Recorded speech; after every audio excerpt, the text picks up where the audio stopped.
नमस्कार, स्वागत है आपका मनी 9 पर। मैं हूं आपके साथ अंकित राज सिंह और आज की इस वीडियो में हम बात करेंगे महिलाओं की तरफ से बढ़ती रिटेल लोन की मांग के बारे में। देखिए, पिछले 5 सालों में महिलाओं के द्वारा लिए गए रिटेल लोन में करीब 22% CAGR की ग्रोथ हमें देखने को मिली है। 2019 से लेकर के 2024 के बीच वुमेन बोरोवर्स की जो संख्या है वो करीब 3 गुना बढ़ गई है और महिलाओं की तरफ से रिटेल लोन में करीब 22% कैगर की बढ़त भी हमें देखने को मिल रही है। ये लोन ज़्यादातर महिलाएं अपने पर्सनल एक्सपेंसेस के लिए पर्सनल लोन के तौर पर ले रही हैं और साथ ही बिजनेस लोन में भी कहीं ना कहीं महिलाओं की तरफ से जो भागीदारी है वो भी बढ़ती हुई नजर आ रही है।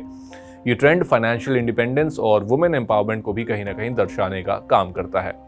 अब बात करते हैं कि आखिर ये जो लोन को लेकर के जो मांग है, जो महिलाओं की तरफ से लोन जो लगातार जिसकी मांग बढ़ रही है, वो आखिर किन शहरों से आ रही है, किस तरीके के किस टियर के शहरों और गांवों से हमें देखने को मिल रही है। तो देखिए, सबसे ज़्यादा यानी कि करीब 60% से ज़्यादा लोन लेने वाली महिलाएं छोटे शहरों और ग्रामीण इलाकों से हैं। बिजनेस और एजुकेशन लोन के लिए महिलाएं अब ज़्यादा प्रोएक्टिव हो रही हैं और साथ ही फाइनेंशियल अवेयरनेस बढ़ने से महिलाएं अब खुद लोन ऑप्शंस कंपेयर कर पा रही हैं और साथ ही साथ रूरल इकोनॉमी को वुमेन एंटरप्रेन्योर्स की वजह से कहीं ना कहीं बहुत ही बड़ा बूस्ट भी मिल रहा है। अब समझते हैं कि आखिर बिजनेस लोन के लिए भी वुमेन बोरोवर्स का जो इंटरेस्ट है वो क्यों यहाँ पर हमें हाई देखने को मिल रहा है और किस तरीके का बिजनेस लोन को लेकर के इंटरेस्ट महिलाओं में हमें जो है इस रिपोर्ट में देखने को मिला। तो देखिए, 2024 तक 35% बिजनेस लोन महिलाओं ने लिया। ये ग्रोथ काफ़ी तेजी से बढ़ रही है। वुमेन एंटरप्रेन्योर्स के लिए SME और स्टार्टअप लोन की डिमांड भी काफ़ी ज़्यादा है। फाइनेंशियल इंडिपेंडेंस की ओर वुमेन बोरोवर्स का एक बड़ा कदम यहाँ पर बढ़ता हुआ नजर आ रहा है और साथ ही सेल्फ एम्प्लॉयड वुमेन्स के लिए NBFCs और डिजिटल लेंडिंग प्लेटफॉर्म्स बड़े गेम चेंजर बनते हुए नजर आ रहे हैं।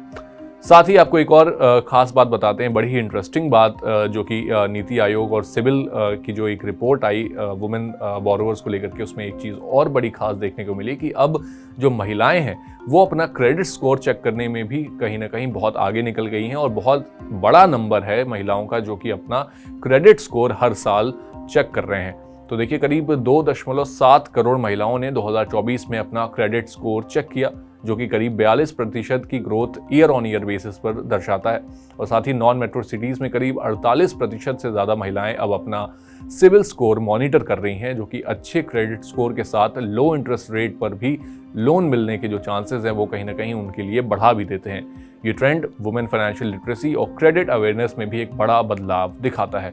तो कहीं ना कहीं देश की जो महिलाएं हैं अब वो ज़्यादा अवेयर हो रही हैं, ज़्यादा फाइनेंशियली लिटरेट हो रही हैं और ज़्यादा से ज़्यादा जो लोन की जो मांग है वो भी कहीं ना कहीं वुमेन एंटरप्रेन्योर्स की तरफ से भी बढ़ती हुई हमें नजर आ रही है। आपका इस बारे में क्या सोचना है और आपका महिलाओं की तरफ से बढ़ती हुई जो लोन की मांग है उस पर क्या कहना है, आप हमारे साथ कमेंट बॉक्स में शेयर कर सकते हैं। साथ ही अगर आपको ये वीडियो पसंद आई है तो इसे भी लाइक, कमेंट और शेयर करना ना भूलें और हमारे चैनल मनी 9 को सब्सक्राइब कर लें ताकि आपसे कोई भी और अपडेट मिस ना हो जाए। मंच है तैयार फाइनेंशियल फ्रीडम समिट 3.0 के लिए। यहाँ जुड़ेंगे दिग्गज और होगी पैसों की बात। बड़ी शख्सियतों में होंगे महाराष्ट्र के यशस्वी मुख्यमंत्री देवेंद्र फडणवीस, बैंकिंग के बादशाह के मिस्त्री, शेयर बाजार को घर घर पहुंचाने वाले NSE के MD और CEO आशीष कुमार चौहान, बाजार के सरताज विजय केडिया। म्यूचुअल फंड इंडस्ट्री में होगी बात E बालासुब्रमण्यन और कल्पेन पारेख से। इंश्योरेंस सेक्टर के माहिर खिलाड़ी भी रहेंगे अनुज त्यागी और महेश बालासुब्रमण्यन। इन्वेस्टमेंट से लेकर म्यूचुअल फंड तक, देश की इकोनॉमी से लेकर इंश्योरेंस तक, आर्थिक जगत और पर्सनल फाइनेंस के हर मुद्दे पर बेबाक राय रखेंगे एक्सपर्ट्स। तारीख 5 मार्च दोपहर 3 बजे से मुंबई के ताज सेंटा क्रूज में। जुड़िए मनी 9 के साथ।